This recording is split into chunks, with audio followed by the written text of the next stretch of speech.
உம்மை புகழ்ந்து பாடுவது கடவுளே ஏற்புடையது. உம்மை புகழ்ந்து பாடுவது கடவுளே ஏற்புடையது. மண்ணுலகை பேணி அதன் நீர்வளத்தையும் நிலவளத்தையும் பெருக்கினீர். கடவுளின் ஆறு கரை புரண்டோடியது.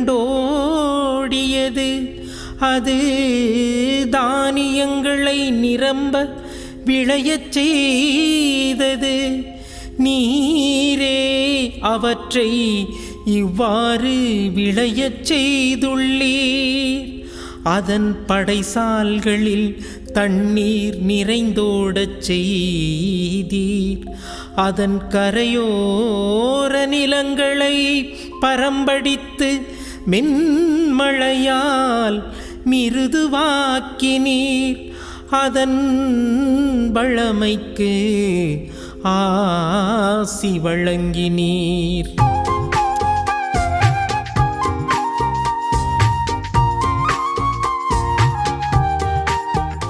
உம்மை புகழ்ந்து பாடுவது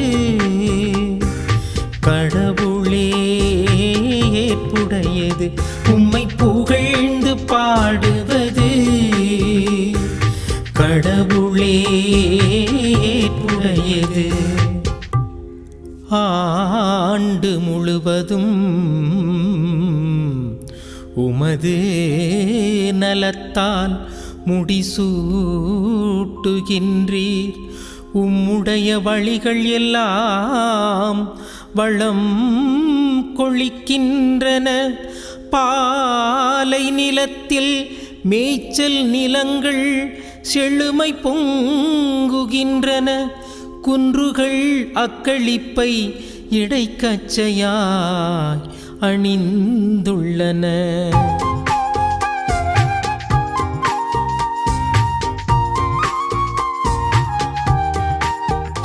உம்மை புகழ்ந்து பாடுவது கடவுளே ஏற்புடையது. உம்மை புகழ்ந்து பாடுவது கடவுளே ஏற்புடையது. இயேசுவில் எனக்கு மிகவும் பிரியமான மாதா தொலைக்காட்சி நேயர்களே, உங்கள் அனைவரையும் தினம் ஒரு திருப்பாடல் நிகழ்வு வாயிலாக இன்றைய திருப்பாடலை சிந்திக்க தியானிக்க உங்களை அன்போடு அழைக்கிறேன்.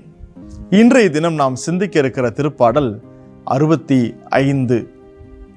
ஆண்டவரே, உம்மை புகழ்ந்து ஏத்துவது, உம்மை புகழ்ந்து பாடுவது கடவுளே ஏற்புடையது என்ற தலைப்பின் கீழ் திருப்பாடல் 65 நாம் தியானிக்க இருக்கிறோம். இந்த திருப்பாடல் 13 வசனங்களை தன்னகத்தே கொண்டிருக்கிறது. இது நன்றி புகழ்பா என்ற தலைப்பின் கீழாக கடவுளை புகழ்வதற்கும் நாம் எல்லோரும் கடவுளுக்கு நன்றி சொல்ல அழைப்பு விடுதலுக்கும் கொடுக்கப்பட்டிருக்கிற திருப்பாடலாக இருக்கிறது. முதல் 4 வசனங்கள், நான் கடவுள் பாவத்தை மன்னித்ததை அனுபவித்திருக்கிறேன், எனவே நான் கடவுளுக்கு நன்றி பாடுவேன், பாவங்களை மன்னித்ததற்காக என் கடவுளுக்கு நன்றி பாடுவேன் என்ற நன்றி உணர்வை வெளிப்படுத்துகிறதாக இருக்கிறது. 5-8 வரை உள்ள வசனங்கள் கடவுள் என்னை படைத்ததற்கும் என்னை பராமரித்து பாதுகாப்பதற்கும் நன்றி சொல்லுவதாக, அப்படி நன்றி சொல்ல அழைப்பு விடுப்பதாக, நன்றியுள்ளம் கொண்ட மக்களாக வாழ அழைப்பு விடுப்பதாக கடவுளுக்கு நன்றி சொல்லுகிற பகுதியாக இந்த 2வது பகுதி அமைந்திருக்கிறது. 3வது 9-13 வரை உள்ள வசனங்கள் நல்ல பெருமழைக்காகவும் பெரு விளைச்சலை கடவுள் தந்தமைக்காகவும் நன்றி கூறுகிற ஒரு மிகப்பெரிய அளப்பரிய ஆற்றலின் ஆண்டவரை நன்றி சொல்லி புகழ்வதாக இந்த திருப்பாடல் அமைந்திருக்கிறது. அன்புக்குரியவர்களே, நன்றி சொல்லுகிற இந்த திருப்பாடல் எப்பொழுது இயற்றப்பட்டிருக்கலாம் என்ற ஒரு சிந்தனை நமக்கு இருந்தால், இந்த விழா கடத்தல் என்கிற பாஸ்கா விழாவை கொண்டாடுகிற பொழுது இந்த திருப்பாடலை இவர்கள் பாடி மகிழ்ந்திருக்கிறார்கள். ஏன் என்று சொன்னால், கடவுள் அவர்களுக்கு கொடுத்த நல்ல மழைக்காகவும் பெரு விளைச்சலுக்காகவும் நல்ல செழுமைக்காகவும் அழகிய வளமிக்க வாழ்வை இஸ்ரேல் மக்களுக்கு கடவுள் கொடுத்ததால் கடவுளுக்கு நன்றி சொல்கிற மக்களாக அவர்கள் வாழ்ந்தார்கள் என்பதை நிரூபிப்பதற்காகவும் இந்த திருப்பாடல் இயற்றப்பட்டிருக்கலாம். ஒரு சில விவிலிய அறிஞர்கள் சொல்லுகிறார்கள், இந்த திருப்பாடல் பாபிலோனியத்திலிருந்து அவர்கள் மீண்டு திரும்பி வந்த பிறகு கடவுளுக்கு நன்றி சொல்லுகிற திருப்பாடலாக இயற்றப்பட்டிருக்கலாம் என்று கூட ஒரு சில விவிலிய அறிஞர்கள் கருதுகிறார்கள். இப்படிப்பட்ட சூழ்நிலையில் முழுவதுமாக நாம் ஆராய்கிற பொழுது மனிதர்கள் நன்றியுள்ளம் கொண்டவர்களாக இருந்தார்கள் என்பதை ஆணித்தரமாக நிரூபிக்கிற திருப்பாடலாக இந்த திருப்பாடல் இருப்பதை நாம் காண முடிகிறது. அதிலும் படிக்கிற பொழுது ஒரு வார்த்தை என் மனதை தொட்டதாக இருந்தது. பாலை நிலத்தில் கூட அவர் செழுமையை வர வைக்கின்றார். செழுமையாக அந்த வயல்வெளிகள் போல பூத்து குலுங்குவதை பார்க்கிறார். இந்த பாலை நிலம் உண்மையான பாலை நிலத்தை குறிப்பதாக அல்ல, மாறாக பயிரிட முடியாத, விளைச்சலுக்கு ஒவ்வாத இடம், வறண்ட இடம் என்று கூட பொருள்படுகிறது. அப்படிப்பட்ட இடத்திலும் கூட செழுமையை தரக்கூடிய வல்லவராக கடவுள் இருக்கிறார். எனவே கடவுளுக்கு நன்றி புகழ் பாடுங்கள் என்று இந்த திருப்பாடல் அழைப்பு விடுக்கிறது.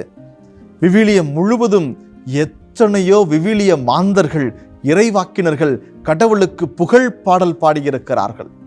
கொஞ்சம் சிந்தித்து பார்த்தோம் என்றால், விடுதலை பயணம் 15வது அதிகாரம் வசனம் 1 - 18 வரை மோயிசன் ஒரு புகழ்ச்சி பாடலை பாடுகிறார். அவரை தொடர்ந்து மிரியம் செங்கடலை கடந்து வந்த பிறகு அவர்கள் இருவரும் இணைந்து ஒரு மகிழ்ச்சி பாடலை பாடுகிறார்கள்.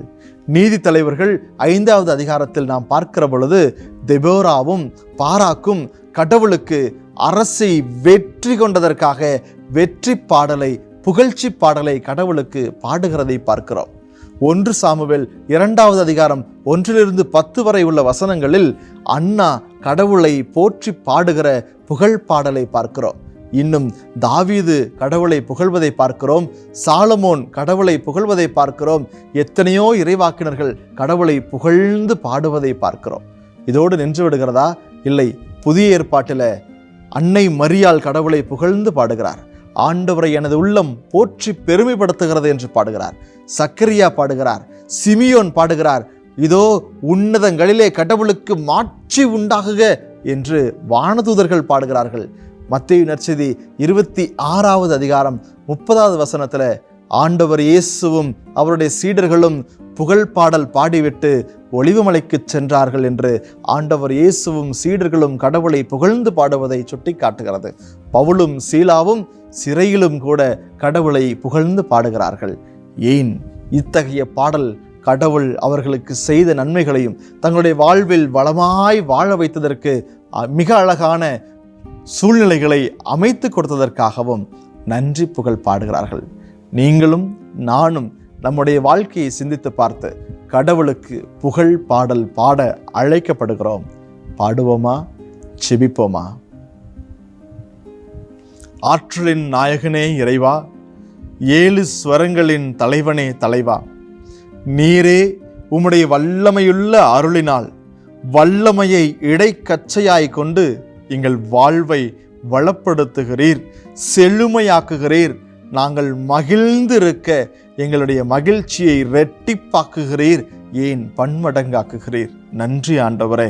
தொடர்ந்து நாங்கள் உம்முடைய நன்றி உள்ளம் கொண்ட மனிதர்களாக வாழவும், உம்மை புகழ்பவர்களாக வாழ்ந்திடவும், உமக்காய் நாங்கள் பாடுவதே, உம்மை புகழ்ந்து பாடுவதே நாங்கள் இன்னும் அதிகமாய் உமக்கு உகந்தவர்களாய் இருப்பதற்காகவும், உமக்கு ஏற்புடையவர்களாய் இருப்பதற்காகவும் நாங்கள் இன்னும் அதிகமாய் உம்மை பாடி புகழ்ந்து எங்கள் வாழ்வில் மீட்பை பெற்றுக்கொள்ள அருள் புரிவீராக. எங்கள் ஆண்டவராகிய கிறிஸ்து வழியாக உம்மை மன்றாடுகின்றோம். ஆமென்.